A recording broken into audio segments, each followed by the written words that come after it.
In the spring of 1983, something strange happened that left thousands of people confused, scared, and deeply curious. It started like any normal day. People woke up, made their morning coffee, packed their lunch, and got ready for school or work. Radios played music, kids played outside, shops opened their doors. The sun rose like usual, casting its golden light across the streets and rooftops. But by midday, something began to change. Slowly, without warning, the sky began to dim, not in patches, but across entire cities. The light grew softer, weaker, as if someone had turned down a giant dimmer switch in the sky. At first, people thought it was just heavy cloud cover or an approaching storm, but it wasn't. The sky continued to grow darker. By early afternoon, the sunlight had almost disappeared entirely. Streetlights began turning on automatically. Cars turned on their headlights. People stepped outside, staring up in silence. It wasn't night, but it wasn't day anymore either. The darkness felt unnatural. It wasn't the warm, slow setting of the sun in the evening. It was sudden, cold, eerie, as if the day had been stolen from them. Rumors began spreading quickly. Some said it was a solar eclipse. Others thought there had been a nuclear test or explosion somewhere. A few people even believed it was the beginning of the end of the world. Children asked their parents what was happening. Some adults tried to hide their worry, but most had no answers. Even the news anchors on TV and radio sounded confused. No one had predicted this.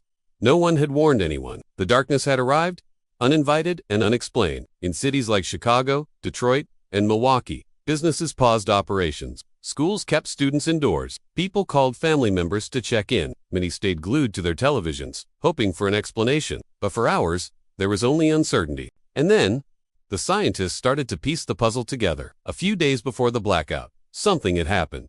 Far away, in a remote part of southern Mexico, a volcano called El Hadira. Most people had never even heard of this volcano.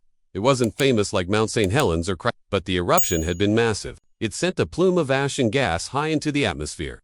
Not just above the local area, but all the way into the stratosphere, the second highest layer of Earth's atmosphere. This isn't where weather systems form. It's above that, a place where air moves slowly and particles can stay suspended for a long time. The ash cloud from El was thick and wide, invisible to the human eye at times, but powerful. It began drifting northward, carried by upper winds, and when it reached parts of the United States, it did something remarkable. It blocked the sunlight. It wasn't a magical disappearance of the sun, it wasn't an eclipse or an act of war. It was simply ash, millions of tiny particles floating in the sky, scattering and absorbing sunlight before it could reach the ground. This natural phenomenon is known as a volcanic winter. It's rare, but it's very real. When large volcanoes erupt, they can change the climate, temporarily cooling temperatures and darkening skies. In extreme cases, such events have affected global agriculture, triggered famines, and even shifted history. But in 1983, the world was just reminded, for a few strange hours, of how powerful nature still is.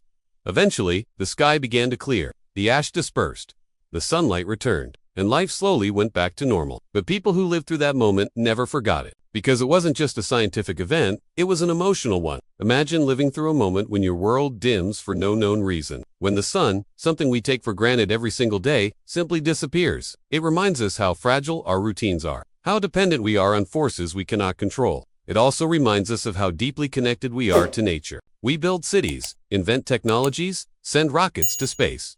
But a single eruption from deep within the earth can still remind us that we are part of something bigger, older, and more powerful than we'll ever fully understand. The blackout of 1983 wasn't the end of the world, but it was a moment that made people stop, look up, and remember how much of life we still don't control. Sometimes, the most powerful lessons come not with thunder or fire, but with silence and shadow. And for a few dark hours in 1983, the world was quiet, watching, wondering, waiting for the light to return. If this story made you pause, reflect, or simply feel curious about the world, we invite you to support this journey. Please give the video a like, leave your thoughts in the comments, and consider subscribing to the channel for more stories that reveal the hidden wonders of our world. Thank you for watching.